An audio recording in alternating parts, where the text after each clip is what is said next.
Hello students, हम लोग प्रश्नावली 9.6 पे हैं और यहाँ क्या रहा क्वेश्चन में कि 1 से 12 तक के प्रश्नों में प्रत्येक अवकल समीकरण का व्यापक हल ज्ञात कीजिए। ठीक है, चलिए हम लोग देख रहे हैं। पहला यहाँ देख रहे हैं d y by d x plus में 2y इक्वल टू में यहाँ साइन एक्स दिया है। यानी ये किस तरह से दिख रहा है, ये हम लोग इसे इस फॉर्म में देख रहे हैं, d y by d x plus में पी वाई इक्वल टू में क्यू। इसी फॉर्म में ना दिख रहा है, या इसी फॉर्म में दिख रहा है। यानी इसका मतलब यह हुआ कि यह आपका एक रैखिक अवकल समीकरण है, तो इसमें p का वैल्यू क्या हो जाएगा, 2 हो जाएगा और q का वैल्यू हो जाएगा आपका साइन x। तो सबसे पहला काम होता है हमारे इंटीग्रल फैक्टर निकालने का, समाकल गुणांक निकालने का। इंटीग्रल फैक्टर क्या होता है, तो e to the power integration of p dx, यही ना होता है जी। यानी e to the power integration of 2 dx, तो क्या हो जाएगा e to the power 2x आ जाएगा, यही ना होगा। चलिए इंटीग्रल फैक्टर निकल गया। अब इसके बाद क्या लिख सकते हैं कि अवकल अवकल समीकरण का अवकल समीकरण का व्यापक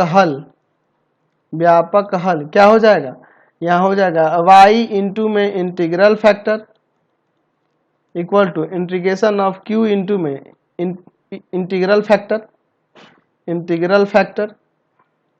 इंटीग्रल फैक्टर और यहाँ पर फिर dx। चलिए अब इसमें रखते हैं, तो क्या हो जाएगा y इंटू में इंटीग्रल फैक्टर है e to the power 2x और इक्वल टू में q का वैल्यू, तो q का वैल्यू यहाँ पर देखो साइन x है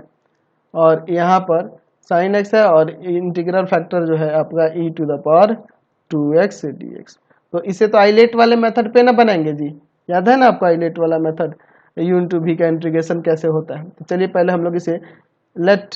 i इक्वल टू में यहाँ ले लेते हैं integration of sine x into e to the power 2x dx। ठीक है, तो आइलेट वाले मेथड के हिसाब से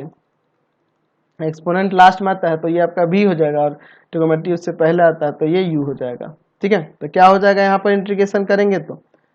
i इक्वल टू में हो जाएगा sine x integration of e to the power 2x dx minus फिर इंटीग्रेशन देखे डेरिवेटिव ऑफ साइन x, ठीक है,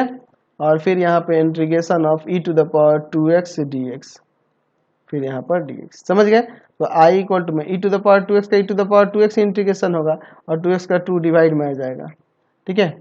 इंटू साइन x माइनस यहाँ पे देखो साइन का डिफरेंशिएशन cos x हो जाएगा और ई टू द पावर 2x का integration e to the power 2x ही होगा और 2x का 1/2 यहाँ आ जाएगा।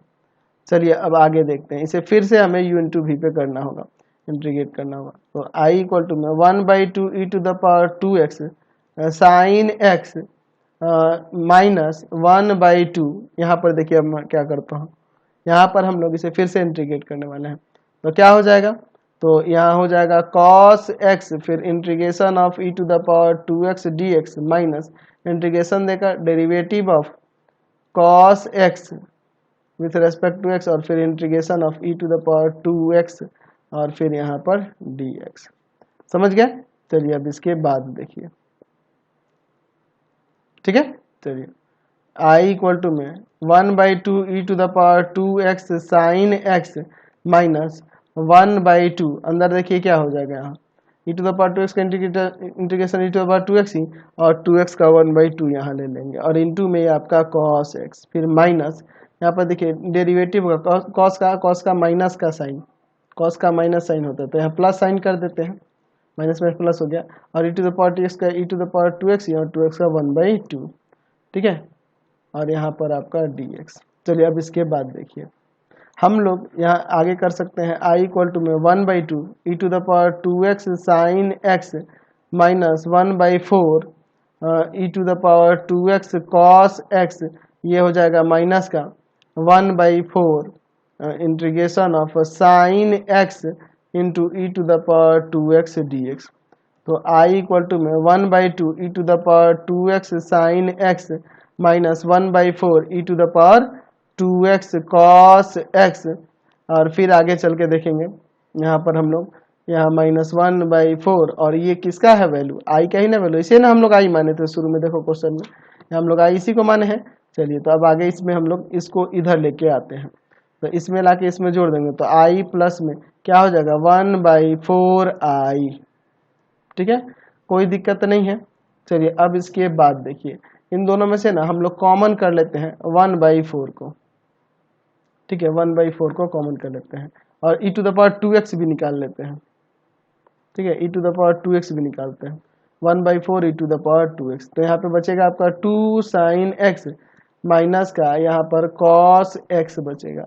और फिर ये तो इधर आ चुका है। चलिए अब इसके एलसीएम लेके जोड़ेंगे तो 5/4 आई हो जाएगा, इक्वल टू में 1/4 e to the power 2x, यही ना होगा। और यहाँ पर है आपका 2 sin x माइनस का cos x। चलिए ये हम लोग 4 से 4 को काट देते हैं, इसको भाग में लेंगे तो i इक्वल टू में हो जाएगा 1/5 e to the power 2x, यहाँ 2 sin x माइनस का cos x। समझ गए ना। अच्छा अब देखिए, चूंकि अवकल समीकरण का व्यापक हल क्या था, y इंटू में e to the power 2x equal to में क्या था जी, sine x into e to the power 2x dx। तो इसी का इंटीग्रेशन करके ये लाए हुए हैं हम लोग, यहाँ पे रख सकते हैं कि नहीं, बिल्कुल रख सकते हैं। तो हो जाएगा y इंटू में e to the power 2x equal to में यहाँ आ जाएगा 1/5 e to the power 2x into 2 sine x minus का cos x प्लस c, ये चला जाएगा डिवाइड में, तो y इक्वल टू में हो जाएगा 1/5 2 साइन x माइनस का cos x और प्लस में c, ये देखो ये डिवाइड में आया है ना, तो एक तो इससे डिवाइड होते कट गया और इससे डिवाइड होगा तो e to the power -2x हो जाएगा। समझ गए, तो यही आपका अवकल समीकरण का व्यापक हल हो जाएगा। समझ गए।